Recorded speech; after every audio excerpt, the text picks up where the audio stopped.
I met Jeremy a couple of months ago at a student conference in Toronto, and he asked me a question in front of a crowd, a little bit smaller than this, but nonetheless a crowd, and he said, "How are you going to decolonize education?" Well, young Mr. Andy, I think your answer is right in front of you. This is important.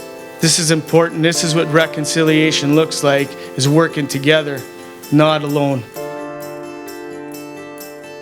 7 generations understood from the very beginning what the opportunity was here on the ground in the far-reaching corners of northwestern Ontario. And you're now preparing young people, Indigenous and non-Indigenous, for an opportunity that is here today and is going to be around for a long time. People come to me with ideas and they talk about things they want to do, and they want to put up a big building and then they want to fill it. Well, you know what I see here today? The work of late Dell and that Brent and people all in between continued on. They built first. They invested in community, in people, in programs. They used what they had. And now they have a fantastic facility to put it in. It didn't start out as a building at first. It started out as people who saw a need. They identified the need, and that was with Delbert Horton and the leadership of our area, seeing that sending our students to provincial schools and expecting them to achieve didn't always equate to setting them up for success. This has been a huge endeavor for us. It's been a vision for a long time, a vision of Delbert Horton. It started in the back of his blue pickup truck, and it grew to this, what we see here today. Because it started off with a training program. They first came into the classroom, they says, there's this rundown old hangar, and they says, that's it? What's your first job? To fix it. We don't even know how to hold a hammer. You'll learn, because we learn by doing. You can't just be sitting and watching and waiting for someone else to do it for you. You've got to get up and do it yourself. I can't think of a post-secondary institute who has put a laser focus on identifying the skills and the trades for the reality of our workforce and the demands out here in northwestern Ontario.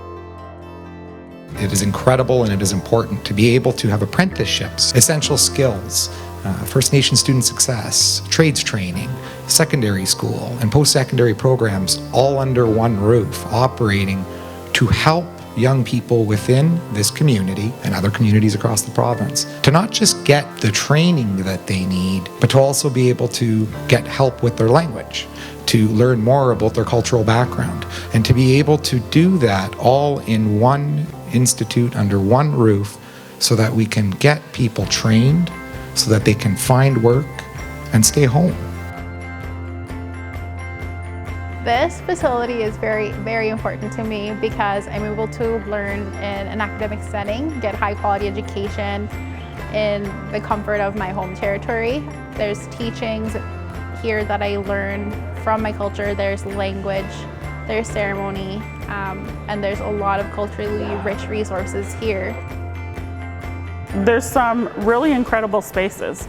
We have the trade lab, which right now houses our building construction students.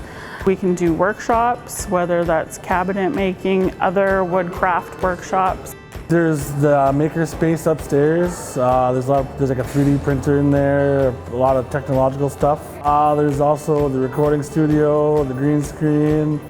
The biggest thing is being able to foster any kind of creativity and provide the outlet for that for our community members and the resources that go along with it, with high quality, top of the line, latest technology resources for students to be able to use.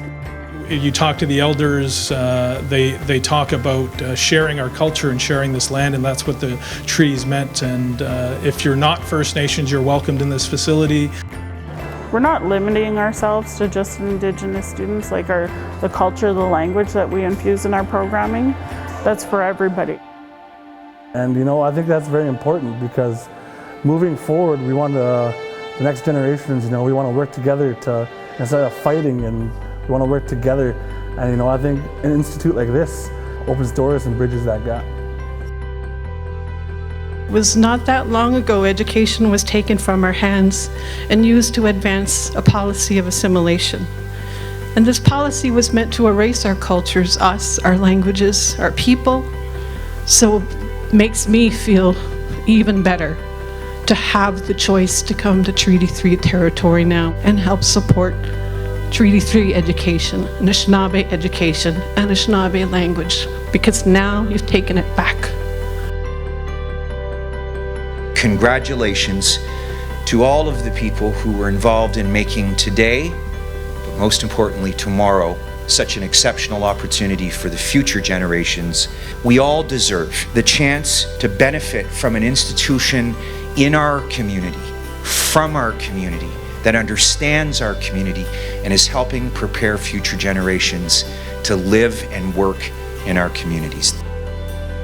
It's made possible because of the support of the communities, and I also want to acknowledge the 10 communities who are represented, who are on the board for Seven Generations Education Authority, the leadership of those chiefs and councils, the support of their economic development corporations in those communities to come forward and support Seven Gens as they want to move forward. You're going to have the opportunity to learn your language, practice your culture, live the traditions of our ancestors. These are the foundational pieces for us as an organization, as well as how we identify as the Anishinaabe. We are proud to have you here, and we will do our best to make sure that you have every opportunity to know who you are and to bring that back to your communities as a resource, as a person, as a future elder.